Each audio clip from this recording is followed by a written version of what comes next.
Marine archaeologists believe they're closing in on the exact location of the wreck of Captain Cook's ship HMS Endeavour.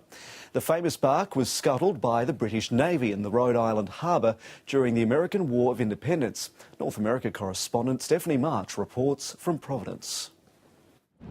Beneath the quiet waters of Newport Harbour lie more than a dozen shipwrecks. One of those could be the Endeavour. If it's one of the ones we've already mapped, that's an 80% chance we've already mapped her. HMS Endeavour carried Captain James Cook on his historic voyage to Australia. It was later sold, renamed the Lord Sandwich and used as a troop carrier in the American Revolutionary War. She went back and forth to the Falklands. Researcher Kathy Abbas says with the help of documents recently uncovered in a London archive, she's narrowed down the search for the Lord Sandwich to a group of 5 ships scuttled off the coast of Rhode Island.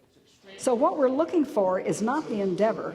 We're looking for the Lord Sandwich, because what's on her is probably going to be, in terms of small artefacts, is probably going to be that later use.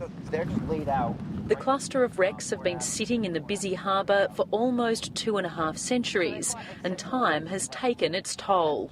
Basically all that's left is the ballast rocks, which were actually used for ballast for the ships, and everything else has either been salvaged and removed.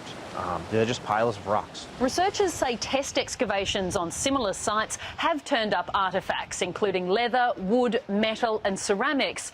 But even if they can find items from Captain Cook's historic ship and prove they're authentic, Australians may have to travel a very long way to see them. We want you to spend your money to come to Rhode Island.